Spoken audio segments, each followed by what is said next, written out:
Thank you very much. So I've been waiting for this meeting for 20 years, actually. And it's not that everything's 100% understood or known, but I think we've made a lot of strides. Wish it was done a long time ago. Today we're delighted to be joined by America's top medical and public health professionals as we announce historic steps to confront the crisis of autism. Horrible, horrible crisis. I want to thank the man who brought this issue to the forefront of American politics along with me. And we actually met in my office, is it like 20 years ago, Bobby? It's probably 20 years ago in New York. I was a developer, as you probably heard, and I always had very strong feelings about autism and how it happened and where it came from. And he and I don't know, the word got out, and I wouldn't say that people were very understanding of where we were, but it's turning out that we understood a lot more than a lot of people who studied it, we think. And I say we think because I don't think they were really letting the public know what they knew. Thanks as well to the director of the National Institute of Health, Dr. Jay Bhattacharya, FDA Commissioner Dr. Marty McCary. These are great people. Administrator of the Centers for Medicine and Medicaid Services, Dr. Mehmet Oz, and Acting Assistant Secretary of HHS, Dr. Dorothy Fink. So thank you all. Thank you, Dorothy, very much.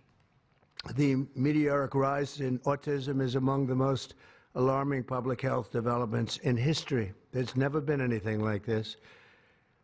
Just a few decades ago, 1 in 10,000 children had autism.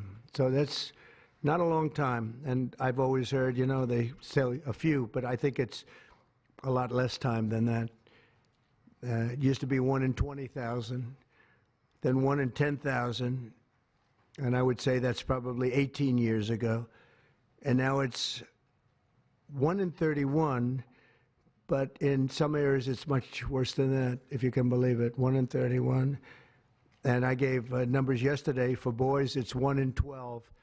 I was told that's in California where they have for some reason, a more severe problem. But whether it's 1 in 12 or 1 in 31, can you imagine? That's down from 1 in 20,000 and 1 in 10,000. And now we're at the level of 1 in 12 in some cases for boys. 1 in 31 overall. So since 2000, autism rates have surged by much more than 400%. Instead of attacking those who ask questions, everyone should be grateful for those who are trying to get the answers to this complex situation. And the first day all of these great doctors behind me were there, I told them this is what we have to find out.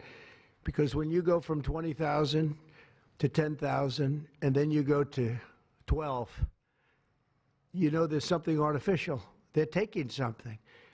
And by the way, I think I can say that there are certain groups of people that don't take vaccines and don't take any pills that have no autism. That have no autism. Does that tell you something? That's currently, is that a correct statement, by the way? There are some studies that suggest that, yeah, with the Amish, for example. The Amish, yeah, virtually. I heard none. See, Bobby wants to be very careful with what he says, and he should, but I'm not so careful with what I say. But you have certain groups. The Amish, as an example, they have essentially no autism. First, effective immediately, the FDA will be notifying physicians that the use of well, let's see how we say that. Acetaminophen. Acetaminophen. Is that okay? Which is basically commonly known as Tylenol, during pregnancy can be associated with a very increased risk of autism. So taking Tylenol is not good. All right, I'll say it. It's not good. For this reason, they are strongly recommending that women limit Tylenol use during pregnancy unless medically necessary. That's, for instance, in cases of extremely high fever, that you feel you can't tough it out, you can't do it. I guess there's that. It's a small number of cases, I think. But if you can't tough it out, if you can't do it, that's what you're going to have to do. You'll take a Tylenol, but it'll be very sparingly. It can be something that's very dangerous to the woman's health. In other words, a fever that's very, very dangerous, and ideally a doctor's decision, because I think you shouldn't take it. And you shouldn't take it during the entire pregnancy. They may tell you that toward the end of the pregnancy, you shouldn't take it during the entire. And you shouldn't give the child a Tylenol every time he's born and he goes and has a shot. You shouldn't give a Tylenol to that child. All pregnant women should talk to their doctors for more information about limiting the use of this medication while pregnant. So ideally, you don't take it at all, but if you have to, if you can't tough it out, if there's a problem, you're going to end up doing it. The other thing that I can tell you that I'll say that they will maybe say at a little bit later date, but I think when you go for the shot, you do it over a 5-time period. Take it over 5 times or 4 times, but you take it in smaller doses and you spread it out over a period of years. And they pump so much stuff into those beautiful little babies, it's a disgrace. I don't see it. I think it's very bad. They're pumping, it looks like they're pumping into a horse. You have a little child, little fragile child, and you get a vat of 80 different vaccines, I guess, 80 different blends, and they pump it in. So ideally, a woman won't take Tylenol. And on the vaccines, it would be good instead of one visit where they pump the baby, load it up with stuff, you'll do it over a period of 4 times or 5 times. I've been so into this issue for so many years just because I couldn't understand how a thing like this could happen. And you know it's artificially induced. It's not like something that, when you go from all of those, healthy babies to a point where I don't even know structurally if a country can afford it, and that's the least of the problems. To have families destroyed over this is just so terrible. I also, and we've already done this, we want no mercury in the vaccine. We want no aluminum in the vaccine. The MMR, I think, should be taken separately. This is based on what I feel, the mumps, measles, and the 3 should be taken separately. And it seems to be that when you mix them, there could be a problem. So there's no downside in taking them separately. In fact, they think it's better, so let it be separate. The chicken pox is already separate, because when that got mixed in, I guess they made it 4 for a while, it really was bad. So they make chicken pox. Individually, they're okay. When you mix them, something maybe happens. So there's no downside in doing it. It's not like, oh, if you do it, bad things. No, it's only good side. And it may not have that much of an impact, but it may have a big impact. So let those be taken separately. And then hepatitis B is sexually transmitted. There's no reason to give a baby that's almost just born hepatitis B. So I would say wait till the baby is 12 years old and formed and take hepatitis B. And I think if you do those things, it's going to be a whole different, it's going to be a revolution in a positive sense in the country.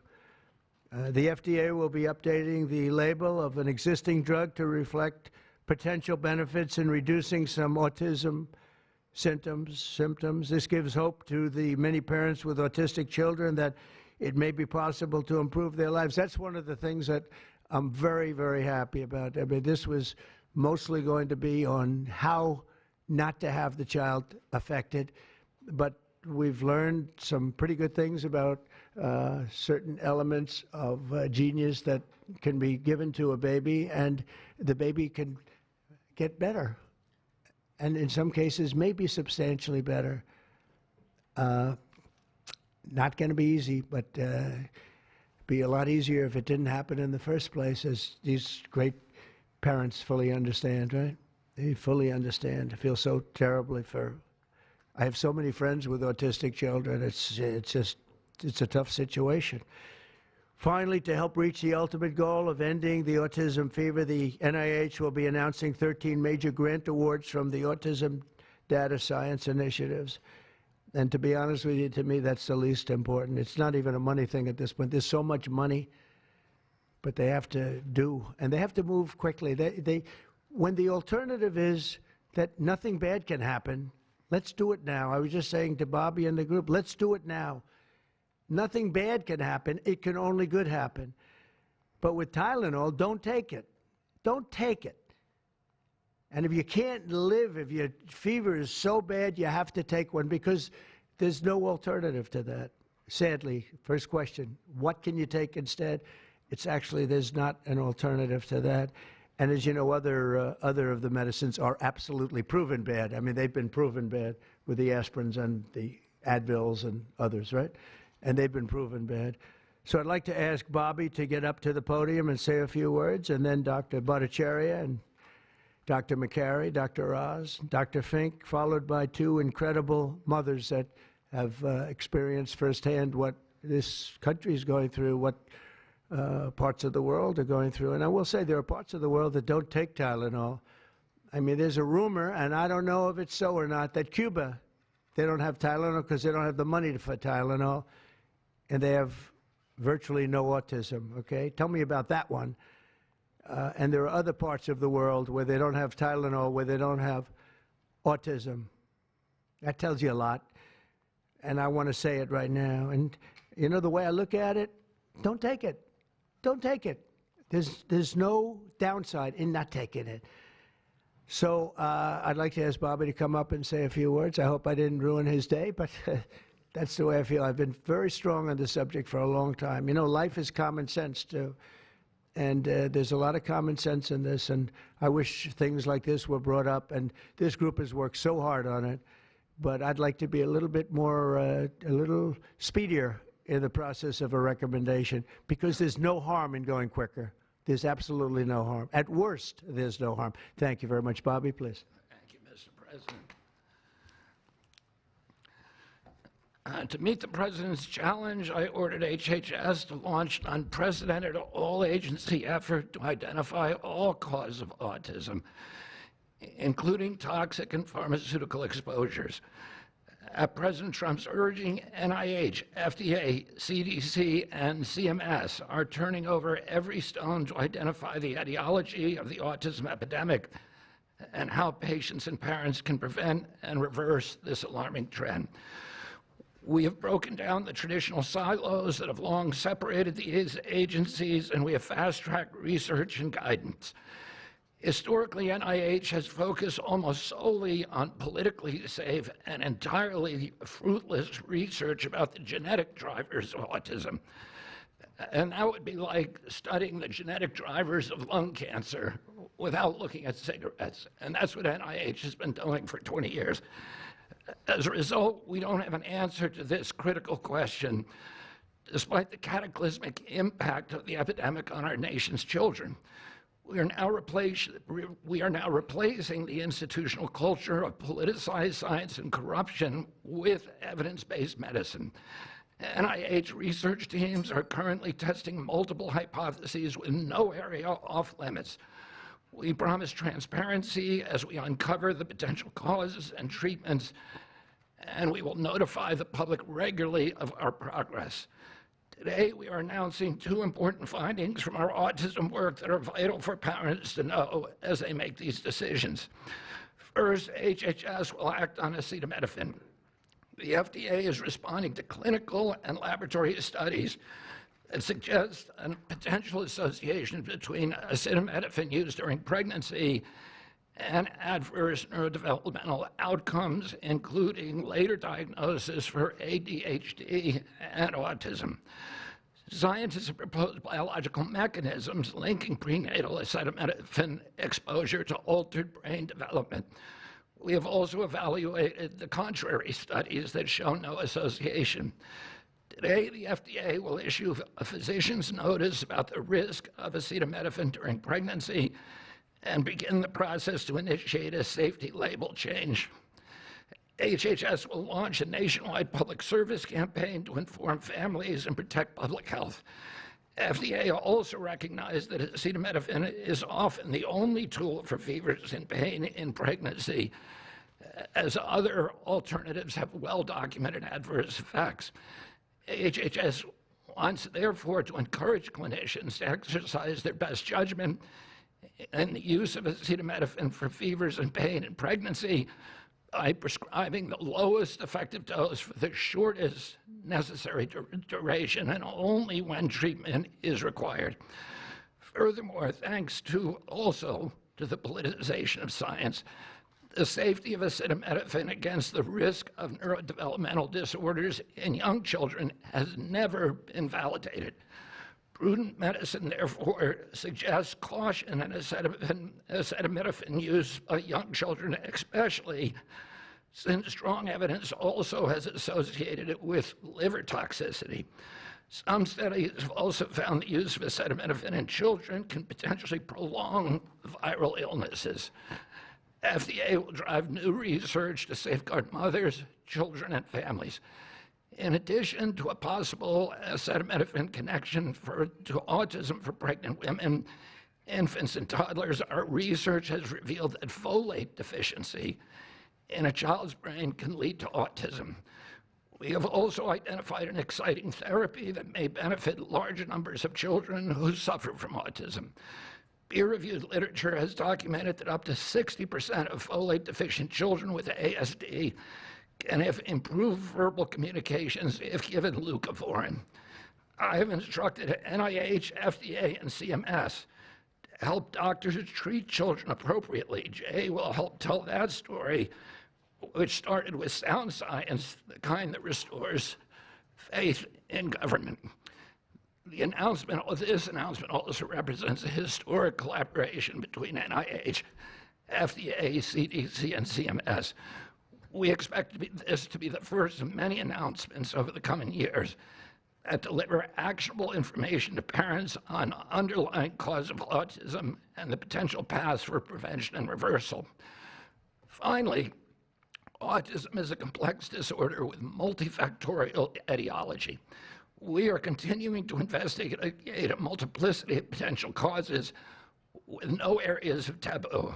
One area that we are closely examining, as the President mentioned, is vaccines. Some 40 to 70% of mothers who have children with autism believe that their child was injured by a vaccine. President Trump believes that we should be listening to these mothers instead of gaslighting and marginalizing them like prior administrations. Some of our friends like to say that we should believe all women.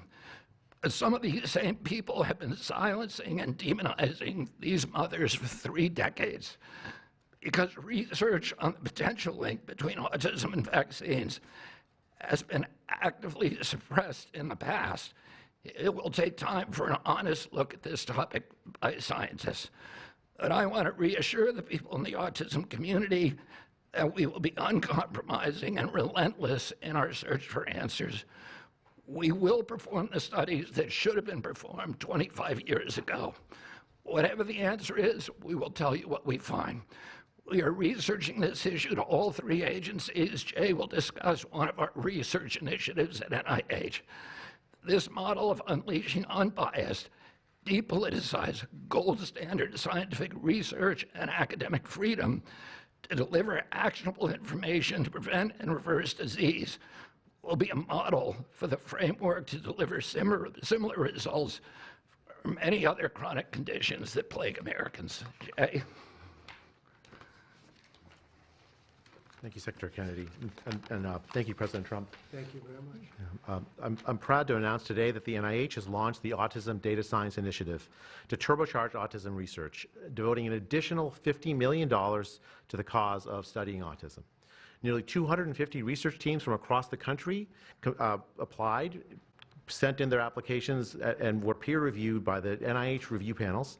The NIH peer reviewers chose the 13 best projects focused on root causes and therapies, with replication and validation studies to guarantee gold standard science.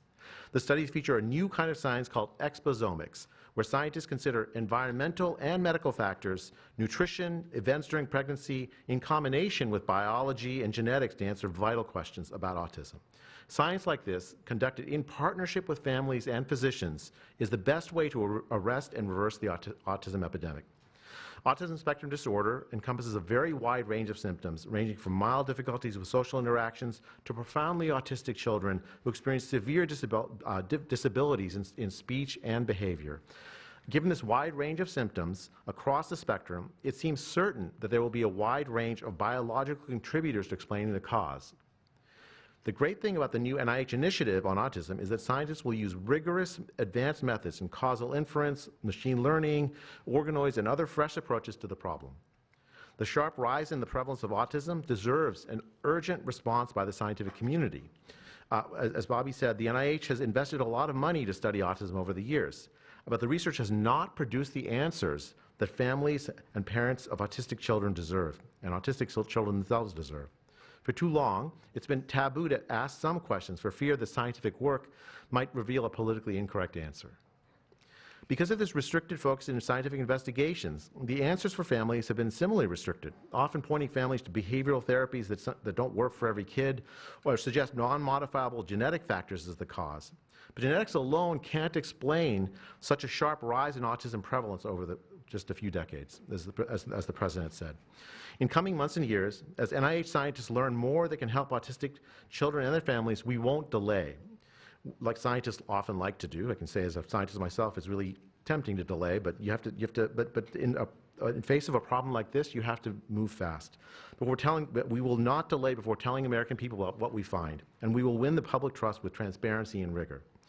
Already, our broadened focus on autism research has pointed to 2 items that will help families prevent and treat some cases of autism. I'll leave the good news on these 2 items to my close friends and colleagues, Dr. McCary and Dr. Oz.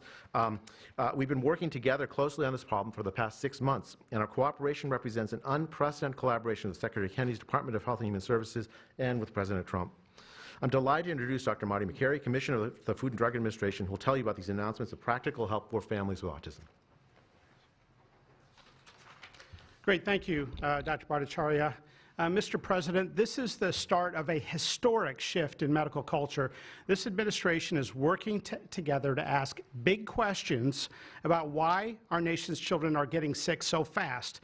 Too often, medicine is doing small little studies, giving us answers we already knew. But we've got to make a difference. You've given us a charge to identify root causes, and we are not going to stop so that we can end the suffering we are watching. And if you've seen a kid with autism, with severe autism, it's hard to watch. Kids get frustrated, they get angry, they can be crying because they want to speak and they can't speak. It's hard to watch, and it may be entirely preventable. For an epidemiologist, that child is an expanding statistic, but for a child, it can be brutal to have autism. Today, the FDA is taking action to update the label on acetaminophen and sending a letter to all U.S. doctors letting them know about the risks in pregnancy. We now have data we cannot ignore.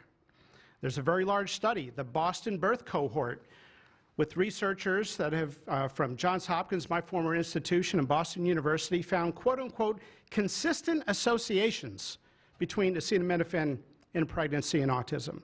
And the Nurses' Health Study with researchers from Yale, Columbia, and Harvard looking at 9,000 kids found that acetaminophen use in pregnancy was associated with neurodevelopmental disorders. And 4 weeks ago, a Mount Sinai Harvard study reviewed all the existing literature and found the overwhelming body of evidence points to an association. Sure, you'll be able to find a study to the contrary. That's how science works. But to quote the dean of the Harvard School of Public Health, there is a causal relationship between prenatal acetaminophen use and neurodevelopmental disorders of ADHD and autism spectrum disorder. We cannot wait any longer. And honestly, there's been this perfunctory, reactionary, mindless practice in medicine. I learned it in medical school and residency. Just treat all fevers, low-grade fevers, treat them with acetaminophen. Why? What are we doing? A study out of Hopkins actually showed that treating a fever can prolong the duration of illness in a young kid. Maybe that's because a fever is a body's natural way of ridding an infection. When my wife was pregnant and delivered our son a few months ago, they pushed her to take acetaminophen for a low-grade fever. She said no, and then they looked to me and I said, absolutely no. I'm also here to announce good news. Today, the FDA is filing a Federal Register notice to change the label on an exciting treatment called prescription leucovorin so that it can be available to children with autism. You know, autism may also be due to an autoimmune reaction to a folate receptor on the brain, not allowing that important vitamin to get into the brain cells. It's a fairly established, mature pathway. Again, we have a duty to let doctors and the public know we are going to change the label to make it available. Hundreds of thousands of kids, in my opinion, will benefit. One study found that with kids with autism and chronic folate deficiency, 2/3 of kids with autism symptoms had improvement, and some marked improvement. Mr. President, you told us to do what's medically right, to go bold, and not worry about the corporations and the lobbyists, so that's what we're here doing today. Thank you, Mr. President. Good, thank you. Thanks, Marty. I think you all appreciate the passion in the President's voice. We've been hearing that since the inauguration. In fact, even before the inauguration, the President was upset about what he spoke to today. And so together with Secretary Kennedy, who's made it his life's work to address some of these challenges with autism, they challenged us. In fact, they were harsher than that. They wanted no silos to break down what the NIH would do, what the FDA would do, what CMS would do. They insisted that the physician leaders bust through the clutter because their agencies had the power if we didn't do what every other prior administration had done, which is to let people function within their siloed environments. Because of that, in historic fashion and a very accelerated manner, we have a response today to the autism crisis. It is the first of several chapters, but this is breaking news. You've heard some of it. The response to the autism crisis is going to continue to come to you under Secretary Kennedy's leadership, and the President wouldn't have it any other way, as you've heard. The FDA, based on NIH research, is approving prescription leucovorin for treatment of autistic children. Now, if you're following the script, there should be two questions that you have, two questions that should come to your mind. The first is, how will patients and parents get access to the treatment? I'll tell you how. Over half of American children are covered by Medicaid and CHIP, government health insurance, over half. And therefore, because they're covered in Medicaid and CHIP, upon this label change by Marty, state Medicaid programs in partnership with CMS will cover prescription leucovorin around the country. It's yours, but you have to go to a doctor to get a prescription because they know your child, they know you, and they know the medication. States will also have tools to monitor its use and ensure appropriate utilization. That's important for a bunch of reasons, because we want the right kids getting the right prescription medications. We believe private insurance companies will rapidly follow our lead if they have not already done so. And again, to make sure that this is safe and effective treatment, you need a physician to prescribe the medication because it's on prescription.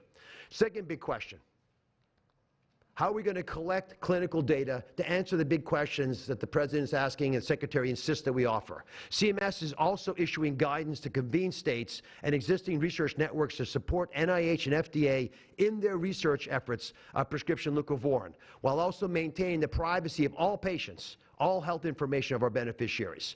Collecting real-world data, which is what many of you have been asking us to do in the community, is fast, it is life-saving, and we'll get answers based on what happens over the next few months with this approach. The aggressive approach, and it is aggressive, demanded by the President and by the Secretary, have already identified risk factors and opened the door for the first FDA-recognized treatment pathway for autism. It is the first of its kind, and it wouldn't have happened without the leadership of the President and the Secretary. The five-fold increased prevalence of autism over the past 25 years demands a rapid response. The average clinician, researcher, we spoke to many, thought it would take 5 years to get this data. Parents are unwilling to wait 5 years. The President is unwilling to wait 5 years for these results. So the President and the Secretary are acting today with this tri-agency move. The administration's bold actions investing in groundbreaking research follow the science, They restore trust, which has been lacking, and they will change the trajectory for millions of American families. Mr. President, God bless you for being brave. So let me introduce Dr. Fink, who's acting administrator, and after Dr. Fink, we've got some wonderful women, Jackie and Amanda. I know it's going to be tough, but if you can make some comments about this historic day, God bless you. Thank you, Mr. President, for this opportunity to speak with all of you today.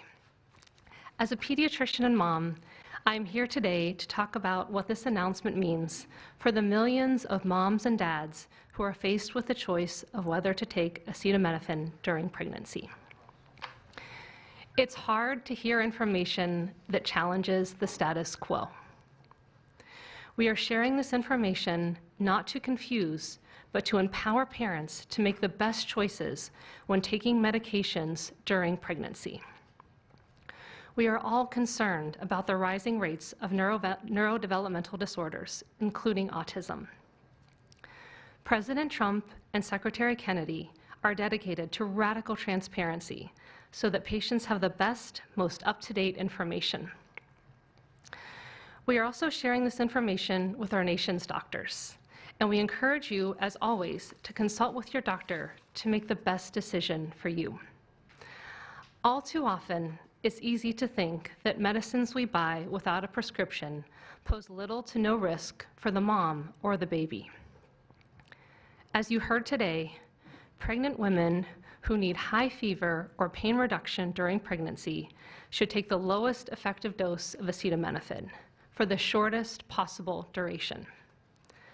Most women will not meet these indications during their pregnancies. I am encouraged by these developments today because it is another example of our commitment to the American people to leave no stone unturned in improving the health of our nation's children. Next, I'm going to turn it over to some incredible mothers who are going to share more about their stories, and we're so grateful to have you here today.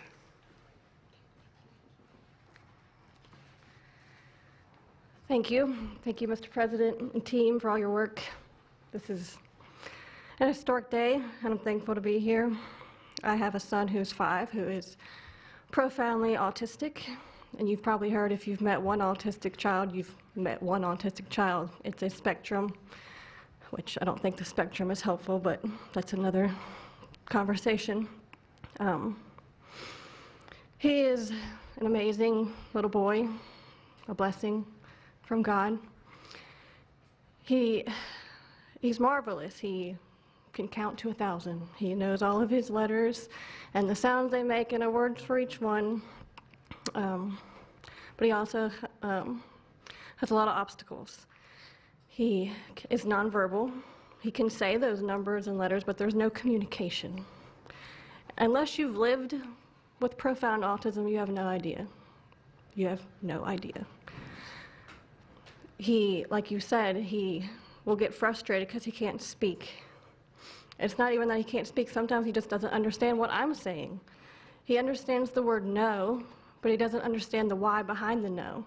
And that's a huge part of discipline. That's the discipline. So it's very hard to discipline a child with autism, so you have these behaviors. And it's a very hopeless feeling. It's very isolating being a parent with a profound autistic child. Even just taking them over to your friend's house is something we just don't do because, again, they're going to be met with no, no, no, and no understanding of why. And then there's a meltdown. And then you're in a situation where you're just helpless and you're just trying to protect your kid. So it's just better not to do it. You learn your limits, and it's been really hard. This is amazing that we're here today. And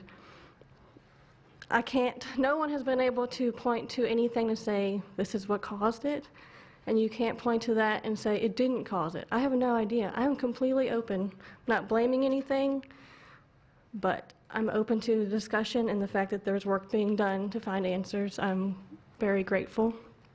I was already excited to vote for Mr. Trump anyway, Mr. President, but when we got word of RFK doing his work, I was ecstatic. I could not wait for this work to be done, that somebody would try to find us some answers. I'm just very grateful. I pray for my son every day and hope that he can get the help that he needs. And just thank you. Thank you. Thank you very much. Thank you, Donna. You take care of yourself.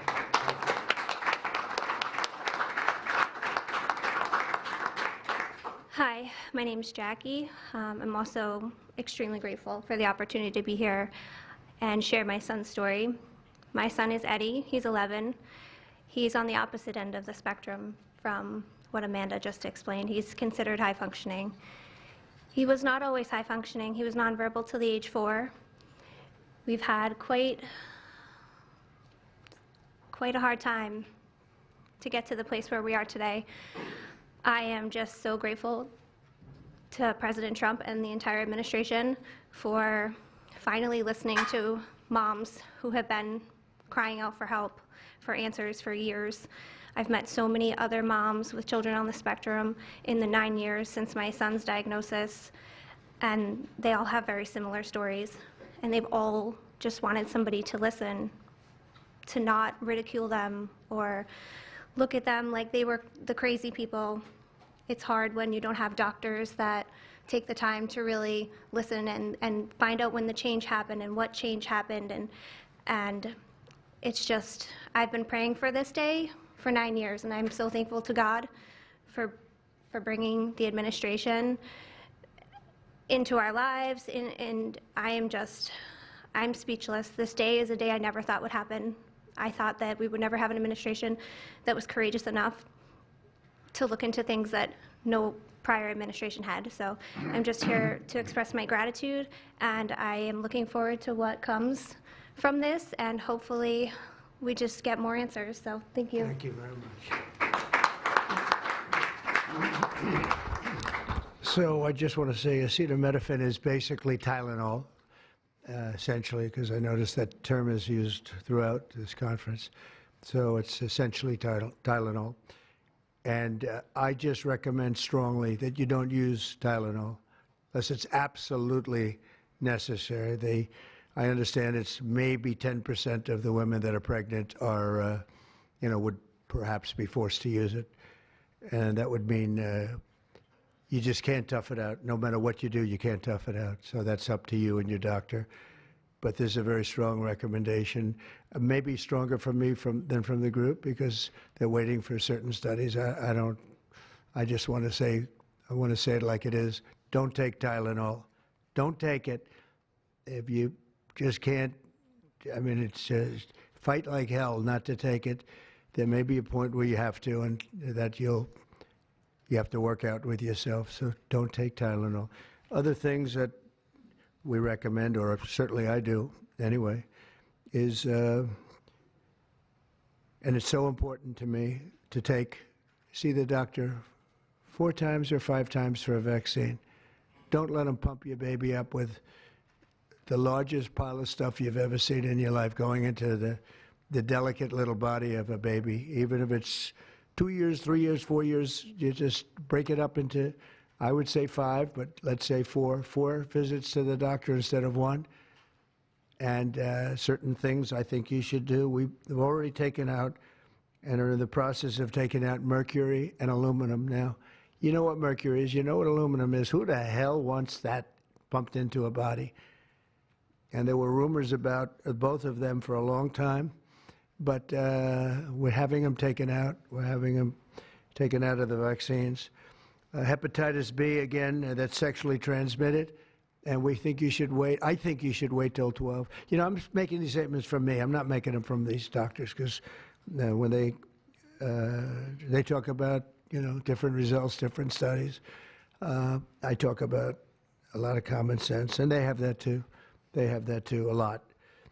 But I recommend the hepatitis B. Take it at 12. Sexually transmitted. You don't have to give it to the baby when the baby's 2 years old. And there are a lot of theories on that, but not when they're 12. Doesn't seem to be a problem at all.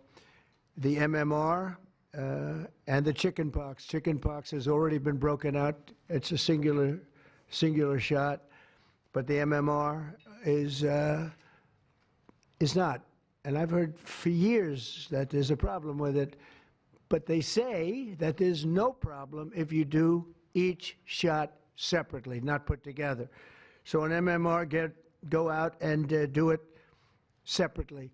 Don't take Tylenol, don't give Tylenol to the baby after the baby's born. Every time the baby gets a shot, the baby gets a shot, they say, here, take a cup of Tylenol. I've heard that for years, take Tylenol.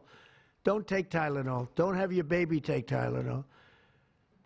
Now, Tylenol is fine for people that aren't pregnant, that aren't in the situation that we're talking about. One very specific situation. If you're pregnant, don't take Tylenol.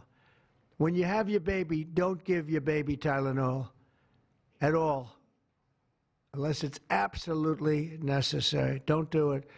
Break up your visits to the doctors. Break them up. Do it in 5 if you can. Now, it's inconvenient. It's inconvenient. Oh, you got to have to go back another year later. You're going to go back each year for 4 years, 5 years, 3 years. Just break it up. Break it up, because it's too much liquid. Too many different things are going into that baby at too big a number. The size of this thing, when you look at it, it's like 80 different vaccines and beyond vaccines, and 80. Then you give that to a little kid. I mean, I can tell you that I had a woman who worked for me, a beautiful, wonderful woman, worked in Trump Tower, and she had the most perfect child. Beautiful, just perfect. And I remember this little blonde-haired boy running around the lobby of Trump Tower, so healthy and so vibrant. And I said, that's great. One day, I came in and she was crying, her eyes out, behind the counter. She worked at the front desk. She was crying her eyes out. I've never, as much as I've ever seen anyone distraught, she was. I said, are you okay? What happened? My boy, I've lost my boy. What does that mean, your boy?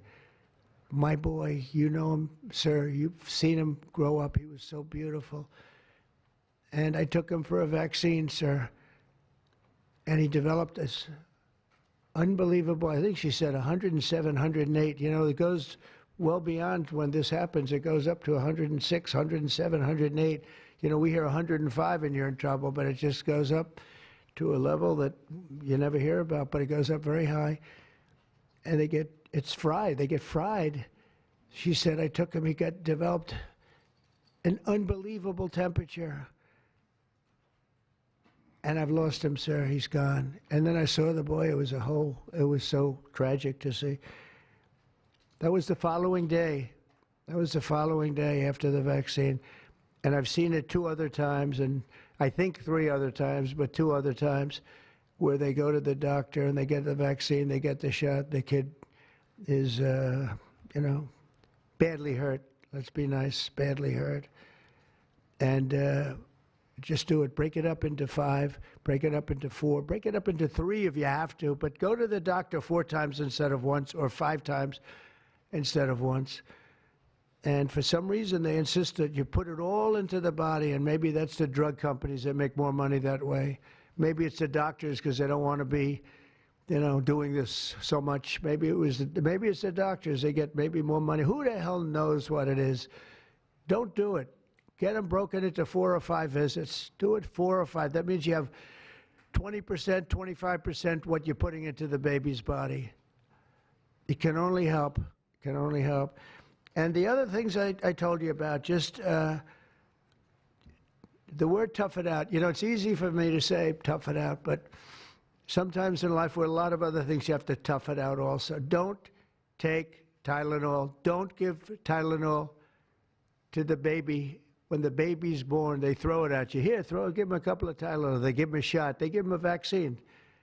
And every time they give him a vaccine, they're throwing Tylenol. And some of these babies, they're long born, and all of a sudden they're gone. And it doesn't hurt not to do it. It doesn't hurt. There's no downside. There's no downside at all. And break up MMR. Break it up. It's practically a known fact that if you break it up, you're not going to have a problem. But for years, we've been hearing how bad MMR is as a combination. And I'm very happy that you broke out chickenpox, because that was really a problem. And there are other things. It's interesting because there are other things, we were talking about it, other different drugs, pills that you take that we know are so bad and they don't take them anymore. But for some reason, with this, they keep taking it. Don't take Tylenol. There's no downside. Don't take it. You'll be uncomfortable. It won't be as easy, maybe. But don't take it. If you're pregnant, don't take Tylenol. And don't give it to the baby after the baby is born. And you know, we have more than 3 years left. And I told Bobby and the doctors behind me, and they are so committed to this, I told them that this is the #1 thing I want to do from you. And you know, we have something else called favored nations where I'm going to be reducing drug prices by 1,000%. By 900, 600, 500, 1,200. We're going to be reducing drug prices at levels never seen. It's called favored nations. We're going to be paying what right now, we're like the garbage can for the rest of the world, and we have been for forever. We pay much higher for drugs than the rest of the world. We subsidize the rest of the world. We're not doing that anymore. And that's a big thing. That's a big thing. That's bigger than anything. I told the story the other night that I was so proud in my first term that for the final year, drug prices went down 0.25%, and I was so proud. I said, why? I'm the first one to do it. I think it was 28 years, they said, where drug prices went down from the beginning of the term to the end. And I was so proud. I called a news conference. I said, you know, drug prices have gone down. First time it's happened in 28 years. You know what it was? 0.25%. I was so proud. Now we're going to have them go down from $100 a pill to $9 a pill, from $1,300 for a shot of like an Ozempic or the fat, I call it the fat pill or the fat drug. Sometimes it works, I guess, for people. The ones I've seen, it hasn't worked so well. I got a lot of friends, they're fat. They said, yeah, I lost some weight. I said, you don't look it to me. But they paid $1,300, $1,200, and they go to London and they pay $88. And they call me, they go, what's this all about? We're subsidizing the rest of the world stupidly because we have a lot of stupid people in this country running things. And how big is that? But to me, that's nothing compared to autism. I see that gorgeous boy. I have a big present for him in the back. You know, you bring him back. We're going to bring him into the Oval Office. I have the best present he's ever going to get, okay? A big one. I saved it for you, okay? Because I heard you were coming. Look how beautiful he is. So that's it. There's nothing much to say. Don't take Tylenol if you're pregnant, and don't give Tylenol to your child when he's born or she's born. Don't give it. Just don't give it. And we're going to have, I think, really, if you do all the things that I say, break it up, just break it up, break up the shots with the doctor. MMRs, as I told you, separate, separate, separate. Chickenpox already separate. You do these things. I'm telling you, I want to, when I leave office, I don't want to have, it's going to be the kind of number that we're hearing, where it's 1 in 32 or 1 in 10, because I've heard 1 in 10 also. And in California, it's really bad. I want it to be, let's get it back to maybe 1 in 10,000 or 1 in 20,000 or maybe none in 20,000. And the only way you're going to do that, because this is artificially induced. This is induced by something. You don't go from 1 in 20,000 to 1 in 10,000, then to 1 in 10. That means you're taking something and something's wrong.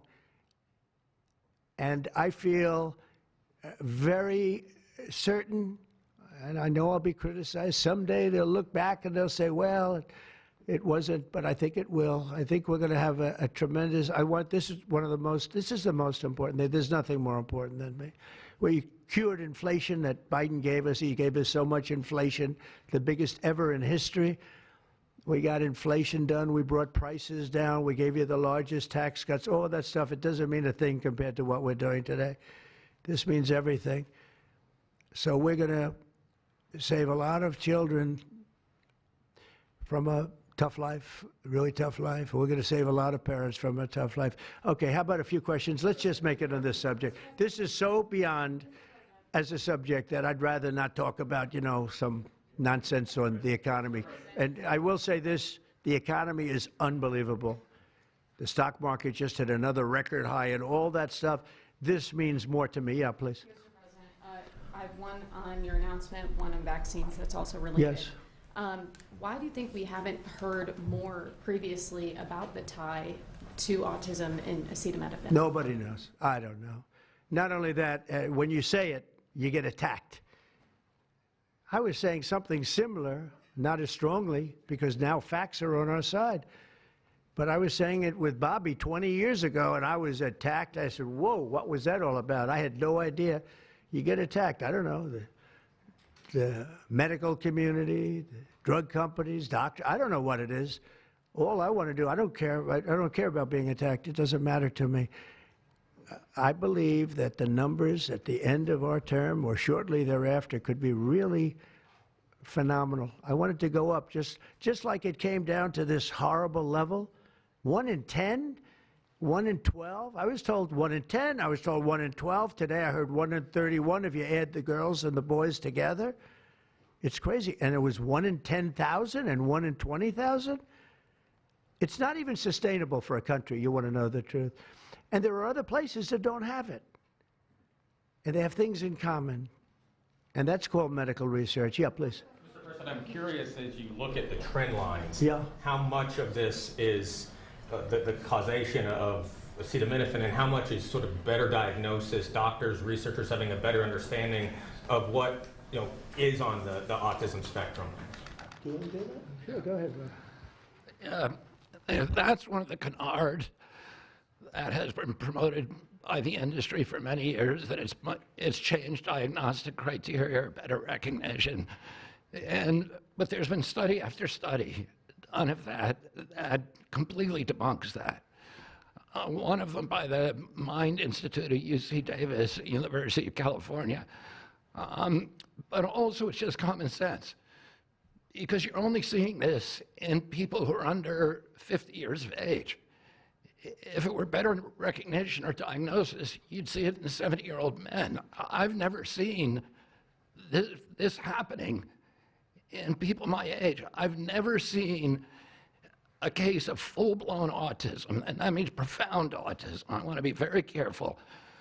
Head banging, stimming, toe walking, nonverbal, non-toilet trained. I've never in my life seen a 70-year-old man who looks like that. You're only seeing it in the kids. It's an epidemic. Thank you, Mr. President. I was hoping that you could clear up confusion for moms and dads across America, many of whom voted for you. There's a statement that was put out by the American College of Obstetricians and Gynecologists, and in their statement, they write, acetaminophen remains a safe, trusted option for pain relief during pregnancy, and that's at odds with what you said and with what many of the experts say. How do you clear up this confusion? That's the establishment. They're funded by lots of different groups. And you know what? Maybe they're right. I don't think they are, because I don't think the facts bear it out at all. They're fighting for something that, in my opinion, they shouldn't be fighting for. But here's the thing. There's no downside to doing, other than a mother will have to, as I say, tough it out a little bit. There's no downside to doing this. It's not like, oh, if you do this, you're going to die. There's no downside. There's no downside to going over a 4-year or a 5-year period or a 3-year period, or even if you space them out for 6 months, you space it out. There's no downside. And that's why I will say the gentlemen behind me, they have very strong views, and they feel that we're right, but they'll have more research done over the next 2 months. I said, well, 2 months is a long time. A lot of people could be saved, and there's no downside to doing it. Everything I said, there's no downside to doing it. It can only be good. And I think you're going to see very good results. That's establishment stuff, and we've been reading that about a lot of things for years. And you know what's happened? We've gone from 1 in 20,000 to 1 in 10,000 to 1 in 32 to 1 in 10. Think of it. 1 in 10 or 12 or 1 in 31. Think of it. 1 in 31 people, young kids, get autism. What is it, Jeff? My question is about leucovorin. You mentioned that as part of your plan. That is also a chemotherapy treatment. Have you been in touch with the drug companies to Why don't increase I have the production doctor about answer that? that? And just, I'm going to throw in my follow-up at the same time. Dr. Oz mentioned that this will be available with CHIP, children who are on CHIP. But the big beautiful bill reduced funding for CHIP and Medicaid by $1 trillion over the next 10 years. Are you concerned that that will impact your ability to get this drug I'll out? explain it to you in a second, but please go ahead. Thank you. Thank you. Leucovorin is not a chemotherapy, but it is a vitamin given with chemotherapy sometimes. And the idea here is that the folic acid receptor in the brain is blocked by some antibody response. It might be 20, 40, 50% of kids with autism. And leucovorin will bypass that blocked receptor. And that's why so many doctors are probably seeing so much clinical improvement on kids with leucovorin. So are you going to increase production? Yeah, we've been in touch with the companies, and they are prepared to ramp up production, and we actually talked to them about a month ago.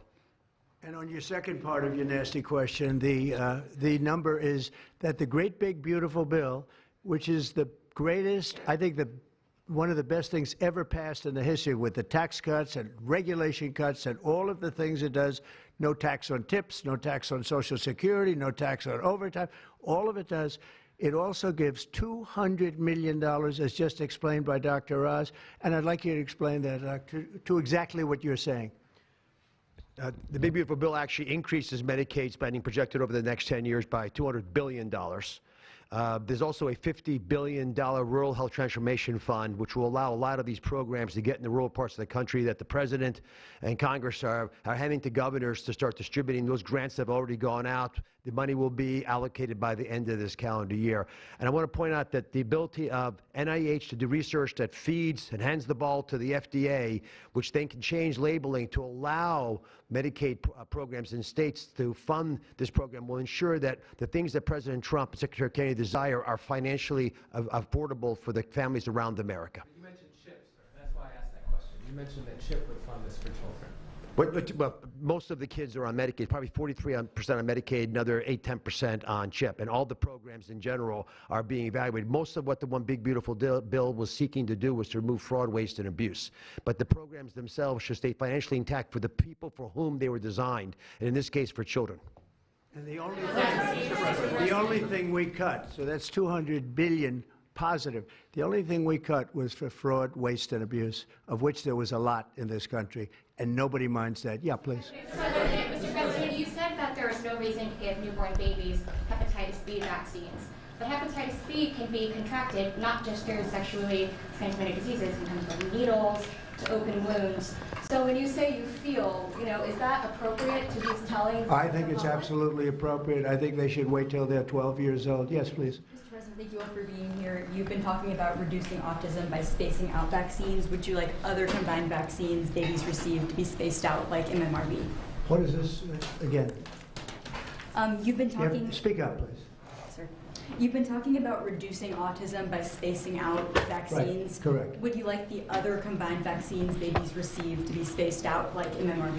I would say yes, but that just is, for me, it's a lot of common sense involved in this. It's a process, but we're looking, but it should at least be given separately. Now, it's possible that you can reduce them and I'd give them in small doses, but it's possible maybe in that particular case, the MMR wouldn't work in small doses, but you can certainly give them as separate shots. It's been proven to be very safe when you give them in separate shots instead of mixing. So I don't think there's any reason to do that. Do you agree with it? I'm not a doctor, but I'm giving my opinion. I don't think there's any reason to do that. So it's been proven to be safe when you break them up. But MMR by itself, I've heard bad things about it for many years. Yes, please. Mr. President, is the spectrum too broad, in your opinion? For research purposes, you are dealing with a population of children who might have social boundary difficulties, and then you have children who are, going to grow up to be adults in diapers. I mean, what do you think? We don't know how broad the spectrum is. We don't know exactly where it starts and where it ends, but we do know what we're going through. We're going through some very serious trouble, and we know autism. I mean, it could be bigger, it could be small, a little bit smaller, but the number is unacceptable. And the number, the way it's come down, because the spectrums remained the same, the number, the way it's come down is just unacceptable, meaning come down to that level of 1 in 10, 1 in 12, 1 in 31. Mr. President, Go ahead, in the back. President, this question is more directed towards Secretary Kennedy. It was talked about that we're just kind of finding out about the fact that babies are affected this way. Is there a concern that information is being suppressed right now within HHS, and could an investigation perhaps be launched seeing any more Well, I think information has been really not given out very freely over the years, absolutely. And I think that's by drug companies and maybe doctors, but I certainly think that over the years.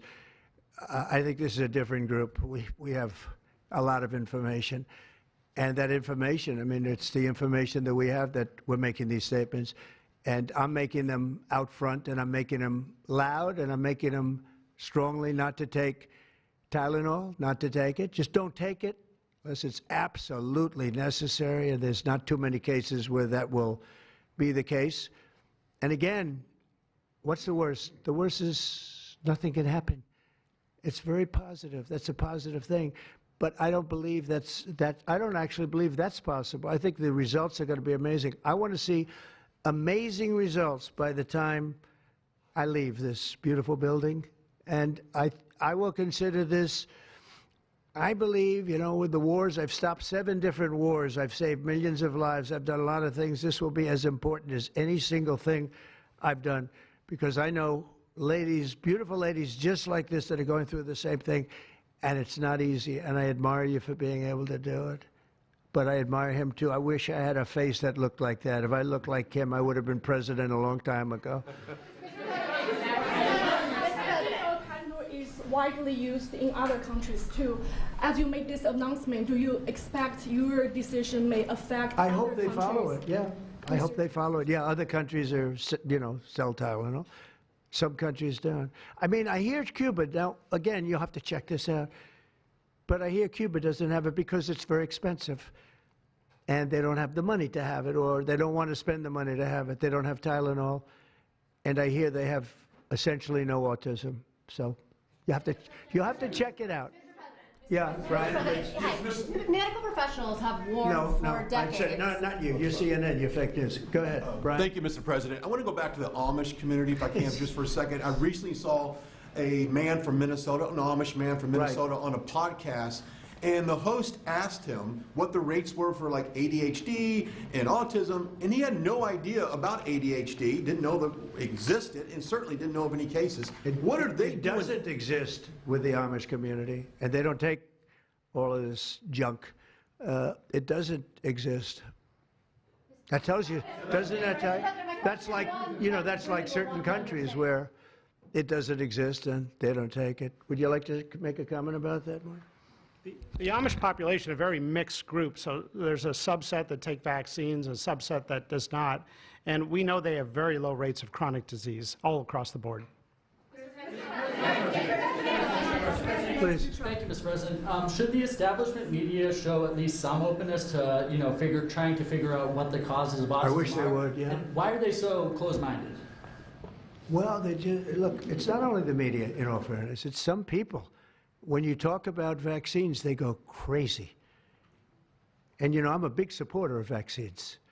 I got a certain vaccine approved in 9 months that would have taken from 5 to 12 years. I'm very proud of it. A lot of people think it was one of the greatest things I've done, and some people think, mostly Republicans, actually. I'll tell you, the Democrats think it was, they think Operation Warp Speed was one of the greatest things any president has done, any president. It's, you know, we're very proud of what happened. We got hit with something that came from a place that shouldn't have happened, but it did happen. You know, those things take place, and you're very unpleasantly surprised. But no, I'm a big believer in vaccines. The polio vaccine, big believer in vaccines. I know Bobby and you guys have it out a little bit, but he's a believer in vaccines too. But I've seen how great vaccines can be, how incredible they can be. So I'm a believer. Yeah. Yeah, please. Your comments made about MMR and hepatitis B, I know you said those were your suggestions, but have you spoken with Secretary Kennedy about actually making those changes? I have, yeah, I have. I've spoken to all the doctors about it, and doctors that are not here right now. I've spoken to many doctors about everything we're talking about. And, you know, the Tylenol has started to be spoken of over the last period of time, but we've been doing the research. A lot of what they've been speaking about comes from right here, by research done by these people. And I just say it again, don't take Tylenol. Don't take it. And don't give it to your child after your child is born. And do all those other things, little things, just spread out your visits, et cetera, on the vaccine. And I want to thank everybody. This is a very important day. Thank you very much.